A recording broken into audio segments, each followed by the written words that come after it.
Hello, everyone.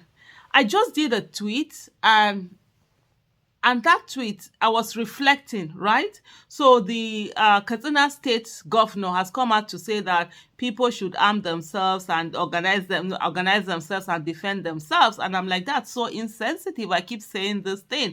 How are you telling people who are hungry that they should organize themselves? How are you telling people who have given up their sovereignty that they should organize themselves? How are you telling people whom government own the lands and everything in the land and can pick out whatever it is in there to organize themselves? That's the job of government. The government is supposed to protect lives and properties.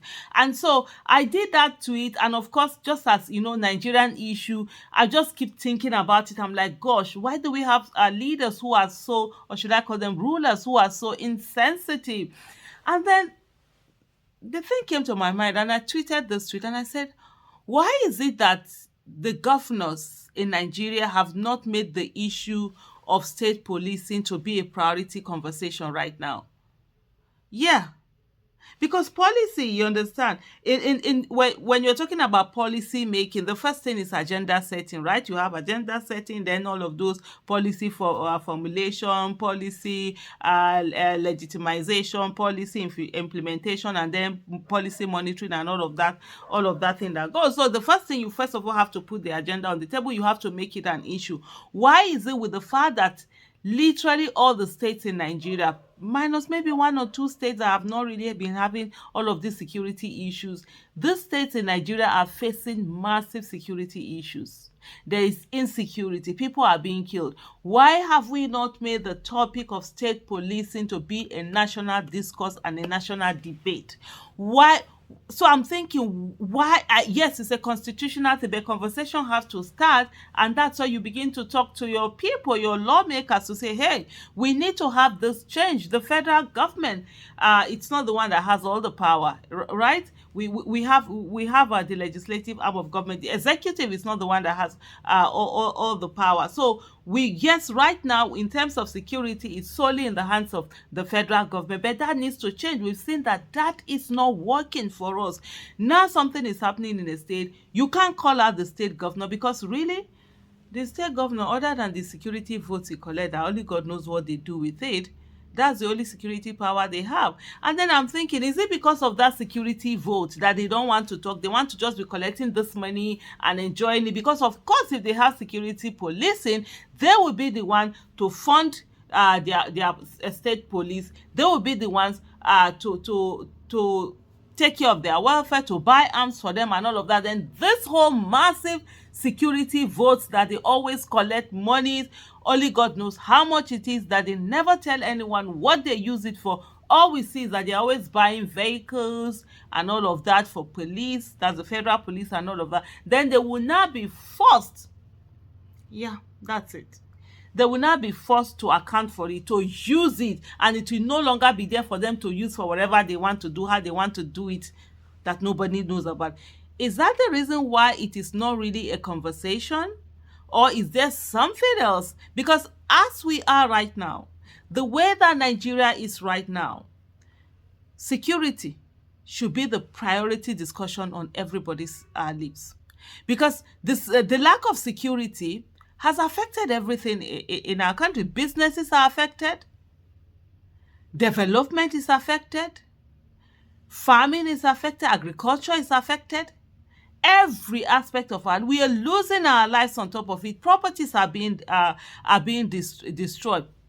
I think it was Tracker that brought out on a particular project that had been given for them, a jam center, and then the company that it was given to, they actually did it, they made it, everything. But unfortunately, that something has been abandoned. The project has been abandoned because the people had said the location of that building was a kidnapper's route. So nobody wants to go there. Nobody is going there. And then, those people, maybe somebody is from that village, he had opportunity, he's close to government, or he had one connection or the other and decided that it should be brought there, irrespective of whether people are going to use it or not. They don't care. And then now it affects everybody. This whole millions have been wasted. Use, it's not really wasted, since the person actually used it, has been used to build this space that people should be using, but people can't use it because of insecurity. And it's so out of place. And so we've been so affected by this whole insecurity issue. But like I said earlier, and that's the question I'm asking, and I hope you are, please let me ask this question. Why is the issue of state policing not on the table? I know the federal government doesn't want a state police. They want to be the ones to control the machinery. And there are a lot of people who have also talked about the fact that if there are state police, governors will use them. The way like you have state, what do you call it now? State INEC. What's that? Electoral bodies, and the way when election is done, it's only the incumbent. When they do local government election, they seem to win everything. But with the kind of instinct, and I totally understand that fear, and it's something to be that we have to have a conversation around. But with the kind of insecurity that we have now, we can no longer just rely on federal police being the ones to be able to secure lives and properties. They've not been able to secure lives and properties, and we also need to make state governors their own state C-in-C, commander-in-chief, and people that you literally can hold accountable, and they should be able to be in a position to protect their lives and properties. Military, of course, military should be in the hands of the federal government, because the military, they are supposed to protect the territorial integrity of Nigeria, of the nation. Unfortunately, what we have is that you find the military almost doing the things that police are supposed to be doing, because the police haven't been I wouldn't say it would be fair to them to say they have failed, even though yeah, they fail in the things that they shouldn't be failing at, but they have not even been given the capacity for them to be able to operate and do those things. So they've not been empowered. I think I'll use that word. They've not been empowered enough to do those things. So now I get all of that, where people are saying don't do, no, let's not, but we need to have state police. We need to have armed people. Let them get people, armed people, educated people, not the ones that are thinking about ripping people off or collecting money from them, like we've seen a lot. The ones that are thinking about protecting their communities, protecting their societies, protecting their states, and being passionate about it. Upstanding people in the community, people who are educated, not people who are vindictive, who just think, oh, let me get a uniform, let me become a uniform person, so that I can also begin to what's the word I'm looking for now, so that I can also begin to assault people or take revenge. Or no, those are not the kind of people that we are looking for. We are looking for people that will really serve, that are really passionate about the people. And I think it's high time that our governors come together and begin to have this conversation. Let that security votes that they are being given, let it be truly used for the benefit of the people. Let it be truly used for to protect lives and properties of the state.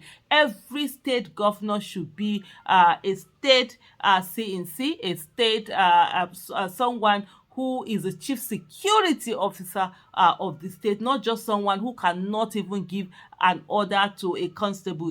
The current way the Nigerian constitution is, he can't even give an order to the constable. I always tell people it's just that money that they are able to get. That's just the difference between them and the rest of us. It is only when there is a protest, yes, that's when the Nigerian governors, they can call police or military to come and either tear gas people or kill people. But when there is terrorists, they are nowhere to be found.